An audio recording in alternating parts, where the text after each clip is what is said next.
നമസ്കാരം, എല്ലാവർക്കും എൻ്റെ ചാനലിലെ പുതിയൊരു വീഡിയോയിലേക്ക് സ്വാഗതം.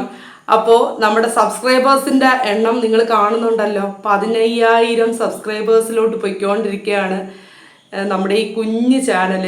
ഞാൻ ഇപ്പോഴും കുഞ്ഞു ചാനൽ എന്ന് പറയുന്നതെന്ന് വെച്ച് കഴിഞ്ഞാൽ ഒരുപാട് ലക്ഷക്കണക്കിന് സബ്സ്ക്രൈബേഴ്സ് ഉള്ള PSC ഫീൽഡിൽ തന്നെ നിൽക്കുന്ന ഒരുപാട് ആൾക്കാരുണ്ട്. പക്ഷെ അവരെ ഒന്നും ഇടയിൽ ഞാൻ ഒന്നും അല്ലെങ്കിൽ കൂടിയും ഈ 15,000 സബ്സ്ക്രൈബർ എന്ന് പറയുമ്പോൾ എനിക്കൊരു 15 ലക്ഷത്തിൻ്റെ മതിപ്പാണ്. കാരണം ഞാൻ ഇത്രയൊന്നും ഒരിക്കലും വിചാരിച്ചിട്ടില്ല. ഈ ചുരുങ്ങിയ കാലയളവിനുള്ളിൽ ഇത്രയും സബ്സ്ക്രൈബേഴ്സ്, ഇത്രയും ആളുകൾ എന്നെ ഉണ്ടാവുമെന്ന് ഞാൻ ഒരിക്കലും വിചാരിച്ചില്ല.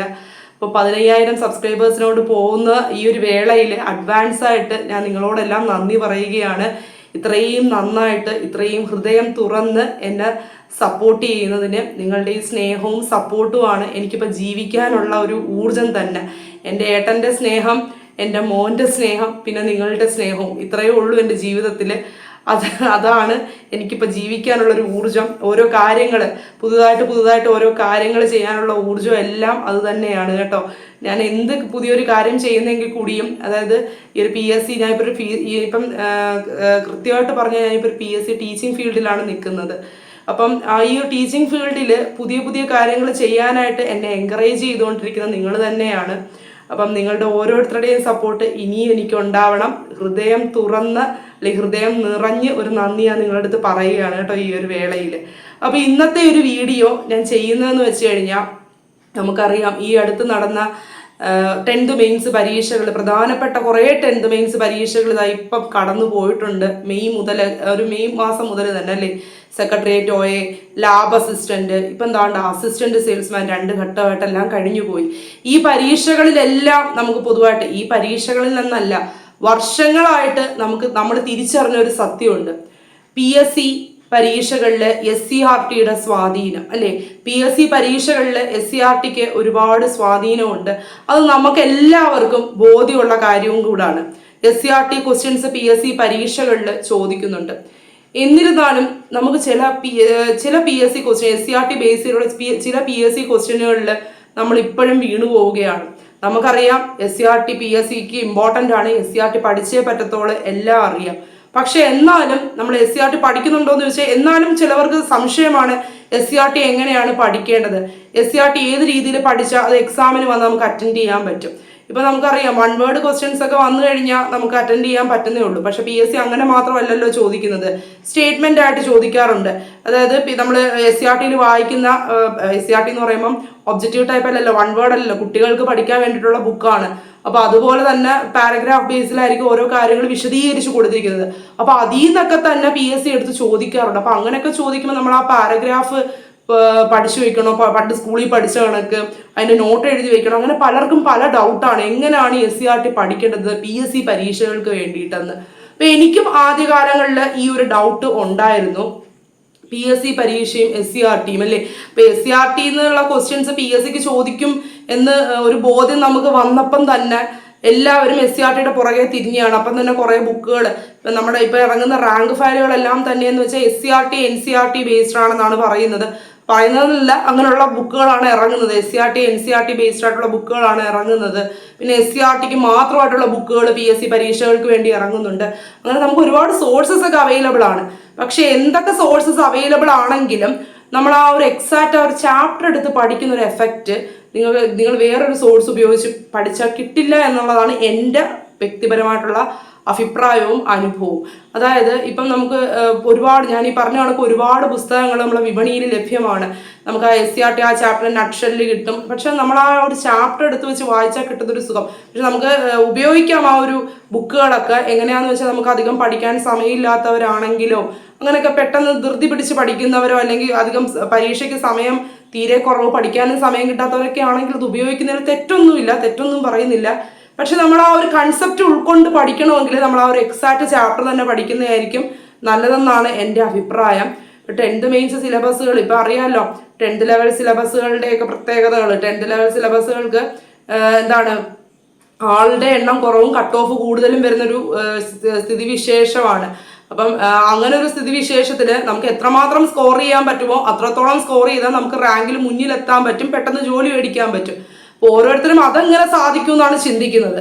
അപ്പം എൻ്റെ ഒരു അഭിപ്രായത്തിൽ SCERT നിങ്ങൾ പഠിക്കുന്നെങ്കിൽ നമുക്കറിയാം, ഞാൻ ഇപ്പോൾ 10th ലെവൽ സിലബസുകളെ മുൻനിർത്തി പറയുകയാണ്. ഇപ്പോൾ 10th ലെവൽ സിലബസുകളിൽ നമ്മളൊരു സിലബസ് ഉണ്ട്. ഓരോ ഹിസ്റ്ററിയിൽ നിന്ന് ഈ ഒരു ടോപ്പിക്ക്, ഹിസ്റ്ററിയിൽ നിന്ന് ഏതൊക്കെ ടോപ്പിക്ക്, ജോഗ്രഫിയിൽ നിന്ന് ഏതൊക്കെ ടോപ്പിക്ക്, എക്കണോമിക്സ്, സയൻസ്, അങ്ങനെ എല്ലാ ടോപ്പിക്കുകളിൽ നിന്നും ഏതൊക്കെ ടോപ്പിക്കുകളാണ് നമുക്ക്, എല്ലാ സബ്ജക്റ്റുകളിൽ നിന്നും ഏതൊക്കെ ടോപ്പിക്കുകളാണ് ചോദിക്കുന്നത് എന്നുള്ളൊരു സിലബസ് നമ്മുടെ കയ്യിൽ ഇരിപ്പുണ്ട്.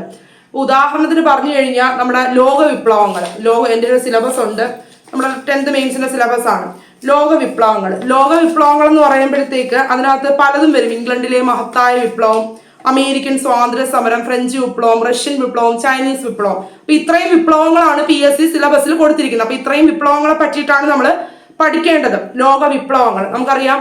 നമുക്ക് ഓൾഡ് SCERT ഇപ്പം തന്നെ എല്ലാ ക്ലാസ്സുകളിലെയും SCERT മാറി വന്നിട്ടുണ്ട്. ന്യൂ SCERT മാറി വന്നിട്ടുണ്ട്. ആദ്യം 5, 7, 9 മാറി വന്നു. ഇപ്പം വേണ്ട 8ഉം 10ഉം മാറി വന്നിട്ടുണ്ട്. ആ മാറി വന്ന 8ാം ക്ലാസ്സിലെയും 10ാം ക്ലാസ്സിലെയും ബുക്കിൽ നിന്ന് വരെ ഈ അടുത്ത് ASMന് പോലും ക്വസ്റ്റ്യൻസ് ചോദിച്ചു അല്ലേ. 1ാം ഘട്ടത്തിലെ ന്യൂ SCERT 8ാം ക്ലാസ്സിലെ സോഷ്യൽ സയൻസിലേക്ക് എത്ര ക്വസ്റ്റ്യൻസ് ചോദിച്ചു. ന്യൂ SCERT നിന്നും ഇപ്പം ഇറങ്ങിയ ന്യൂ SCERT നിന്നും ക്വസ്റ്റ്യൻസ് ചോദിക്കുന്നുണ്ട്. അത് ഒരുപാട് പേരുടെ ഡൗട്ടാണ്, ക്വസ്റ്റ്യൻസ് ചോദിക്കുന്നുണ്ടോ ഇല്ലയോ എന്ന് ചോദിക്കുന്നുണ്ട്. അപ്പൊ ഞാൻ ഇപ്പോൾ ഒരു ഉദാഹരണം പറഞ്ഞു കഴിഞ്ഞാൽ, ഇപ്പൊ ഈ ഇംഗ്ലണ്ടിലെ മഹത്തായ വിപ്ലവം, അമേരിക്കൻ സ്വാതന്ത്ര്യ സമരവും, ഫ്രഞ്ച് വിപ്ലവം, റഷ്യൻ വിപ്ലവം, ചൈനീസ് വിപ്ലവം ഒക്കെ ഒരുമിച്ച് നമുക്ക് കിട്ടുന്ന ഒരു SCERT ചാപ്റ്റർ ഉണ്ട്. പക്ഷെ അത് ഓൾഡ് SCERTയില്ല അല്ലെ. ഓൾഡ് SCERT 10ാം ക്ലാസ്സിൽ നമുക്ക് കിട്ടും. ഇതെല്ലാം കൂടെ ഒരുമിച്ച് ഇതിൽ ഫ്രഞ്ച് വിപ്ലവം മാത്രമായിട്ട് നമ്മുടെ ന്യൂ SCERT 10ാം ക്ലാസ്സിലെ സോഷ്യൽ സയൻസിലെ ഫ്രഞ്ച് വിപ്ലവം മാത്രമായിട്ടൊരു ചാപ്റ്റർ വളരെ വിശദീകരിച്ച് ഫ്രഞ്ച് വിപ്ലവത്തിന്റെ A to Z കാര്യങ്ങൾ കൊടുത്തിരിക്കുന്ന ഒരു ചാപ്റ്റർ ഉണ്ട്. ആ ചാപ്റ്റർ പഠിച്ചു കഴിഞ്ഞാൽ നമുക്ക് ഫ്രഞ്ച് വിപ്ലവം വെളിയിൽ നിന്ന് നോക്കേണ്ട ആവശ്യമില്ല. PSC അതിന് ചോദിക്കാനുള്ള ചാൻസും വളരെ കൂടുതലാണ്. സോഷ്യൽ സയൻസ് 1 ചാപ്റ്റർ 2 സ്വാതന്ത്ര്യം, സമത്വം, സാഹോദര്യം, ഇതാണ് ആ ചാപ്റ്ററിന്റെ പേരായിട്ട് വരുന്നത്. ഇപ്പൊ ഫ്രഞ്ച് വിപ്ലവത്തിൽ നിന്ന് ഇനി PSC എന്തെങ്കിലും ക്വസ്റ്റ്യൻ ചോദിക്കുവാണെങ്കിൽ കൂടുതലായിട്ടും ചോദിക്കാൻ ചാൻസ് എവിടെ നിന്ന് തന്നെയാണ്, ആ ഒരു ചാപ്റ്ററിൽ നിന്ന് തന്നെയാണ്. അതുപോലെ തന്നെ നമ്മുടെ സുപ്രധാന നിയമങ്ങൾ, നമുക്ക് സുപ്രധാന നിയമങ്ങളിൽ നിന്ന് സ്ഥിരമായിട്ട് ക്വസ്റ്റ്യൻസ് വരും എന്നുള്ള കാര്യം ഉറപ്പാണല്ലേ. വിവരാവകാശ നിയമമായാലും ഉപഭോക്തൃ സംരക്ഷണ നിയമമായാലും ഗാർഹികപീഡന നിരോധന നിയമവും പോക്സോ ആക്ട്, ഇതിൽ നിന്നൊക്കെ സ്ഥിരം ക്വസ്റ്റ്യൻ ഉറപ്പാണ്. അപ്പൊ അത് ആ ഉറപ്പാണെന്ന് അറിഞ്ഞു വെച്ചുകൊണ്ട് തന്നെയാണ് നമ്മൾ പോകുന്നത്.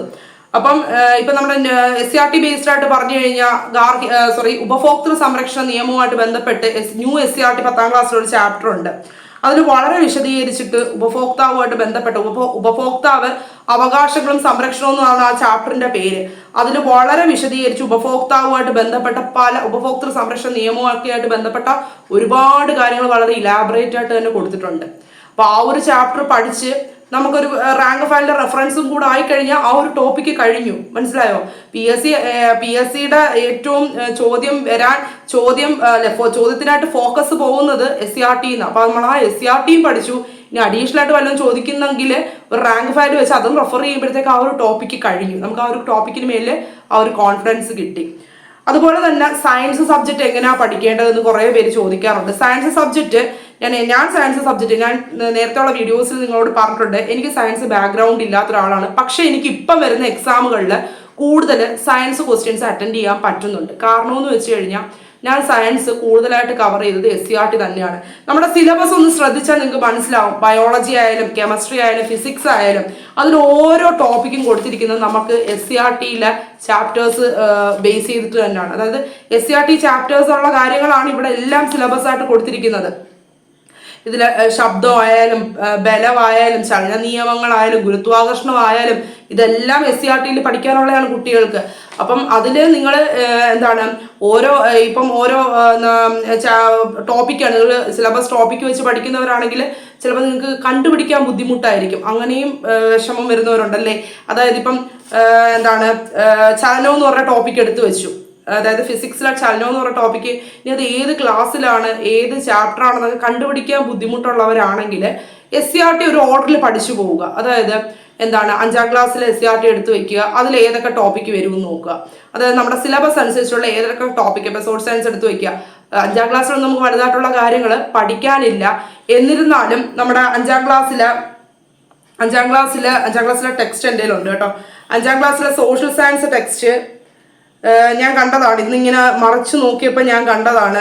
അതിനകത്ത് ഒരു ചാർട്ട് പോലൊരു കാര്യം കൊടുത്തിട്ടുണ്ട്. അപ്പം അതിൽ നമ്മുടെ ശരീരത്തിൽ ഓരോ ഭാഗത്തിനും ആവശ്യമായ ജലത്തിന്റെ അളവ് എത്ര പെർസെൻറ്റേജ് ആണെന്ന്. അപ്പോൾ അതൊക്കെ വേണമെങ്കിൽ ചോദിക്കാം. അതൊക്കെ ഇമ്പോർട്ടൻ്റ്, 5ാം ക്ലാസ്സിലെ ടെക്സ്റ്റാന്ന് പറഞ്ഞാൽ നമ്മൾ ഉപേക്ഷിക്കാൻ പറ്റുമോ? അതൊക്കെ വേണമെങ്കിൽ ചോദിക്കാം. നല്ലൊരു ക്വസ്റ്റ്യൻ ആണല്ലേ. ഇന്ന ഭാഗത്തിന് എത്ര % ജലം ആവശ്യമാണ് എന്നുള്ളതൊക്കെ. അപ്പോൾ അതൊക്കെ വേണമെങ്കിൽ ചോദിക്കാവുന്നേ ഉള്ളൂ. അപ്പോൾ 5ാം ക്ലാസ്സിലെ ടെക്സ്റ്റാന്ന് പറഞ്ഞിട്ട് മാറ്റി വയ്ക്കരുത്. അതും ഒന്ന് നോക്കണം നിങ്ങൾ. മറിച്ച് നമുക്ക് ആവശ്യമുള്ള എന്തെങ്കിലും അവിടെയൊക്കെ കിടപ്പുണ്ടോ എന്ന്. അപ്പം കണ്ടുപിടിക്കുക. ഇങ്ങനെ ടോപ്പിക് വൈസ് ആയിട്ട് ചാപ്റ്റർ കണ്ടുപിടിക്കാൻ ബുദ്ധിമുട്ടുള്ളവർ ഓരോ അപ്പം 5ാം ക്ലാസ്സിലെ സോഷ്യൽ സയൻസ് ടെസ്റ്റ് എടുക്കുക, അതിലെ ചാപ്റ്റേഴ്സ് നോക്കുക, അതിൽ നമ്മൾ ഏതൊക്കെ ടോപ്പിക്കുകൾ കവർ ആവുന്നു നോക്കുക, ആ ടോപ്പിക്കുകൾ പഠിക്കുക. അങ്ങനെ കവർ ചെയ്ത് പോവാം. ഇപ്പം ഞാൻ ഒരു ഉദാഹരണം പറഞ്ഞു കഴിഞ്ഞാൽ ന്യൂ SCERT, നമ്മുടെ 7ാം ക്ലാസ്സിലെ ന്യൂ SCERT സോഷ്യൽ സയൻസിന്റെ ടെക്സ്റ്റ് ബുക്ക് എടുത്തു കഴിയുമ്പോഴത്തേക്ക് അതില് മധ്യകാല ഇന്ത്യ സാംസ്കാരിക പ്രസ്ഥാനങ്ങൾ, അതാണ് ആദ്യത്തെ ഫസ്റ്റ് ചാപ്റ്ററും സെക്കൻഡ് ചാപ്റ്ററും കിടക്കുന്നത്. അപ്പൊ നമുക്കറിയാം മധ്യകാല ഇന്ത്യ നമ്മുടെ 10th സിലബസിൽ നമുക്ക് പഠിക്കാനില്ല, പക്ഷെ ഡിഗ്രി ലെവലുകളിൽ ചോദിക്കാറുണ്ട്. അപ്പൊ ഡിഗ്രി ലെവലുകൾക്ക് പ്രിപ്പയർ ചെയ്യുന്നവരാണെങ്കിൽ ആ മധ്യകാല ഇന്ത്യ സാംസ്കാരിക പ്രസ്ഥാനങ്ങളും നോക്കണം. ആ ഒരു 2 ചാപ്റ്ററും നോക്കണം. ഇൻ കേസ് 10th ലെവലുകൾക്ക് മാത്രം നോക്കുന്നവരാണെങ്കിൽ അത് വിട്ടേക്കുക. മനസ്സിലായോ? അടുത്ത നോക്കിയേ, ഭരണഘടന വഴിയും വഴികാട്ടിയും. ഈ അടുത്തായിട്ട് ഒരുപാട് ക്വസ്റ്റ്യൻസ് വരുന്ന ഒരു ചാപ്റ്ററാണ് ഭരണഘടന വഴിയും വഴികാട്ടി എന്ന് പറയുന്നത്. അപ്പൊ അത് എന്തായാലും നോക്കുക. കോൺസ്റ്റിറ്റ്യൂഷൻ എന്ന് പറയുന്ന എല്ലാ ലെവൽ 10 ലെവലായാലും +2 ലെവലായാലും ഡിഗ്രി ലെവലായാലും എല്ലാ ലെവലുകാർക്കും പഠിക്കാനുള്ളതാണ് ഭരണഘടന.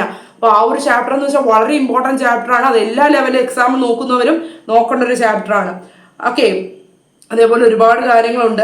അപ്പം ചാപ്റ്റർ വൈസ് ആണ്. ഓരോ ചാപ്റ്റർ എടുത്ത് നോക്കുമ്പോൾ അതിലെ കണ്ടന്റ് കാണുമ്പം തന്നെ നമുക്ക് മനസ്സിലാവും അത് നമ്മുടെ സിലബസിലെ ഏത് ടോപ്പിക്കുമായിട്ട് റിലേറ്റ് ചെയ്ത് കിടക്കുന്നു, അതല്ലെങ്കിൽ എവിടെ വരും എന്നുള്ളത്. പിന്നെ ഏറ്റവും കൂടുതൽ നിങ്ങൾ ഫോക്കസ് ചെയ്യേണ്ട ഒരു കാര്യം SCERT-യിലാണെങ്കിൽ ഈ ടേബിളുകളിലൊക്കെ കിടക്കുന്ന കാര്യമുണ്ടല്ലോ, അവർ പ്രത്യേക ചാർട്ടായിട്ട് കൊടുത്തിരിക്കുന്നത്, ടേബിളുകളിലൊക്കെ കൊടുത്തിരിക്കുന്ന കാര്യങ്ങളൊക്കെ പ്രത്യേകം ഒന്ന് നോക്കുക. അതിൽ നിന്നൊക്കെ കൂടുതലായിട്ട് PSC ക്വസ്റ്റ്യൻസ് ചോദിച്ച് കണ്ടിട്ടുണ്ട്. പിന്നെ പറയാനുള്ളതെന്ന് വെച്ചാൽ വേറെ ഒരുപാട് പേർക്കുള്ള സംശയമാണ് ഓൾഡ് SCERT പഠിക്കണോ ന്യൂ SCERT പഠിക്കണോ എന്ന്. ഞാൻ എൻ്റെ അടുത്ത് ചോദിക്കുകയാണെങ്കിൽ ഓൾഡ് SCERT ന്യൂ SCERT എന്ന് വെച്ചാൽ കണ്ടന്റ് വൈസ് കുറച്ച് വ്യത്യാസങ്ങളൊക്കെ ഉണ്ട്, ചാപ്റ്റർ വ്യത്യാസങ്ങളുണ്ട്. അപ്പം നിങ്ങൾ ശ്രദ്ധിക്കേണ്ടതെന്ന് വെച്ച് കഴിഞ്ഞാൽ നിങ്ങളുടെ സിലബസ് നോക്കുക. സിലബസിൽ ഒരു ടോപ്പിക് എടുത്ത് വെക്കുമ്പം ഇപ്പം ഒരു ടോപ്പിക് എടുത്ത് വെക്കുമ്പോൾ ഇപ്പം ബലം എന്ന് പറയുന്ന ടോപ്പിക്ക് എനിക്ക് ഓർമ്മയില്ല അത് ഏത് SCERT-യിലാണ് വരുന്നതെന്ന്. ഇപ്പൊ ബലം എന്ന് പറയുന്ന ടോപ്പിക്ക് നിങ്ങൾ നോക്കുക, ന്യൂ SCERT-യിൽ വരുന്നുണ്ടാവും. ന്യൂ SCERT-യിലും ഓൾഡ് SCERT-യിലും നോക്കുക. പിന്നെ എനിക്കൊരു വ്യത്യാസം നോക്കിയപ്പം കണ്ടെന്ന് വെച്ചാൽ ന്യൂ SCERT-യിൽ കൂടുതലും കുട്ടികൾക്ക് ചെയ്യാനായിട്ടും ഫില്ല് ചെയ്യാനായിട്ടൊക്കെ ഇട്ട് കൊടുത്തിരിക്കുക. ആ ഫില്ല് ചെയ്യാനായിട്ടൊക്കെ ഇട്ട് കൊടുത്തിരിക്കുന്നത് കൂടുതലും ഓൾഡ് SCERT-യിൽ ഓൾറെഡി അവർ കൊടുത്തിട്ടുണ്ട്. അപ്പൊ അങ്ങനെ കുറച്ച് വ്യത്യാസങ്ങളുണ്ട്. അപ്പൊ പഠിക്കുമ്പോൾ എൻ്റെ ഒരു അഭിപ്രായത്തിൽ ഓൾഡ് SCERT-യും ന്യൂ SCERT-യും ഒരു പെർട്ടിക്കുലർ ഒരേ ടോപ്പിക്ക് വരുന്ന ഓൾഡ് SCERT-യും ന്യൂ SCERT-യും ചാപ്റ്റർ എടുത്തു വെച്ച് പഠിക്കുക എന്നുള്ളതാണ് എൻ്റെ അഭിപ്രായം. അങ്ങനെ പഠിച്ചു കഴിയുമ്പം ന്യൂ SCERT-യിൽ എന്തായാലും കുറെ അഡീഷണൽ ഫാക്ട്സ് കിട്ടും, അത് നമുക്ക് കിട്ടുകയും ചെയ്യും. ഓൾഡ് SCERT പഠിക്കുമ്പോൾ ന്യൂ SCERT-യുടെയും കാട്ടി കുറച്ചുകൂടെ കംഫർട്ടബിൾ ആയിരിക്കും, കാരണം അതിനകത്ത് ഓൾറെഡി കാര്യങ്ങൾ കൊടുത്തിരിക്കുന്നതുകൊണ്ട്. അപ്പം പഠിക്കുമ്പോൾ ഒരു പെർട്ടിക്കുലർ ടോപ്പിക്ക് ഓൾഡ് SCERT-യിലും ന്യൂ SCERT-യിലും ഉണ്ടെങ്കിൽ അത് രണ്ടും വെച്ച് പഠിക്കുക. പിന്നെ ഓൾഡ് SCERT-യിൽ നിന്നും ക്വസ്റ്റ്യൻസ് പരമ്പരാഗതമായിട്ട് ചോദിച്ചു വരുന്ന കുറേ ക്വസ്റ്റ്യൻസ് ഓൾഡ് SCERT-യിൽ നിന്ന് ഇപ്പൊ ചോദിക്കാറുണ്ട്. അപ്പോൾ ഓൾഡ് SCERT അങ്ങ് പാടെ ഉപേക്ഷിക്കേണ്ട ആരും അതിൽ നിന്നും ഇപ്പോഴും ക്വസ്റ്റ്യൻസ് ചോദിക്കുന്നുണ്ട്. ഇമ്പോർട്ടൻ്റ് ആയിട്ടുള്ള ചാപ്റ്റേഴ്സ് അതിലും ഉണ്ട്. ഓക്കെ, അപ്പം ഇത്രയൊക്കെ കാര്യങ്ങളാണ്. പിന്നെ സയൻസിന്റെ കാര്യം ഞാൻ നേരത്തെ പറഞ്ഞു എന്ന് തോന്നുന്നു. സയൻസ് എന്ന് വെച്ച് കഴിഞ്ഞാൽ അൾട്ടിമേറ്റ് നിങ്ങൾ SCERT തന്നെ പഠിക്കുക. SCERT-യിലെ ഓരോ ടോപ്പിക്കാണ് നമുക്ക് സയൻസ് സിലബസ് ആയിട്ട് കൊടുത്തിരിക്കുന്നത്. അപ്പം SCERT-യിലെ ഓരോ ചാപ്റ്ററാണ് നമുക്ക് സയൻസ് ടോപ്പിക്കായിട്ട് സിലബസിൽ കൊടുത്തിരിക്കുന്നത്. അപ്പോൾ നിങ്ങൾ SCERT തന്നെ ഫോക്കസ് ചെയ്ത് പഠിക്കുക, സയൻസ് പഠിക്കുന്നവർ 10th ലെവൽ എക്സാമുകൾക്ക്. പിന്നെ അഡീഷണൽ ഫാക്ട്സിനായിട്ട് ഇപ്പം നമ്മൾ ശബ്ദം എന്ന് പറയുന്ന ചാപ്റ്റർ SCERT ചാപ്റ്റർ എടുത്ത് വെച്ച് പഠിക്കുന്നു. നമ്മൾ ശബ്ദം എന്ന് പറഞ്ഞ ടോപ്പിക്ക് കവർ ആയതെന്ന് പറഞ്ഞാൽ അവിടെ ഇട്ടിട്ട് പോകരുത്. അതിലില്ലാത്ത കുറേ പോയിന്റ്സ് നമ്മൾ റാങ്ക് ഫയലിൽ കാണും. അടുത്ത നമ്മുടെ പോയിന്റ് നമ്മൾ ഈ പഠിച്ച SCERT പോയിന്റ്സും പിന്നെ അഡീഷണൽ ആയിട്ടുള്ള കുറച്ച് പോയിന്റ്സും കൂടെ റാങ്ക് ഫയലിൽ കാണും. അനാവശ്യമായിട്ടുള്ള കാര്യങ്ങളൊക്കെ വിട്ടുകളയുക, അത് വായിക്കുമ്പോൾ നിങ്ങൾക്ക് മനസ്സിലാവും. അപ്പം അത് ഒരു റെഫറൻസിനായിട്ട് ഒരു റാങ്ക് ഫയലും കൂടെ ഉപയോഗിച്ച് കഴിഞ്ഞാൽ ആ ഒരു ടോപ്പിക്ക് നമ്മുടെ കയ്യിലാവും. മനസ്സിലായില്ലേ? അപ്പോൾ ഇത്രയേ ഉള്ളൂ SCERT എങ്ങനെ പഠിക്കണം എന്ന് ചോദിക്കുന്നവരടുത്ത് എനിക്കുള്ള മറുപടി. അപ്പോൾ ഇതിനെല്ലാം ഒരു സൊല്യൂഷനായിട്ട് ഞാൻ നിങ്ങളുടെ ഓൾറെഡി പറഞ്ഞതാണ്. നാളെ നമ്മുടെ SCERT കോഴ്സ് സ്റ്റാർട്ട് ചെയ്യുകയാണ്. അപ്പോൾ ഇങ്ങനെയൊക്കെ ചാപ്റ്ററൊക്കെ എടുത്ത് പഠിക്കണം, ഏത് ടോപ്പിക്ക് ഏത് ചാപ്റ്ററിലാണെന്ന് കണ്ടുപിടിക്കണം എന്നൊക്കെ ആലോചിച്ച് വിഷമിക്കണ്ട. നിങ്ങളെ സഹായിക്കാൻ ഞാൻ ആ കോഴ്സിലുണ്ട്.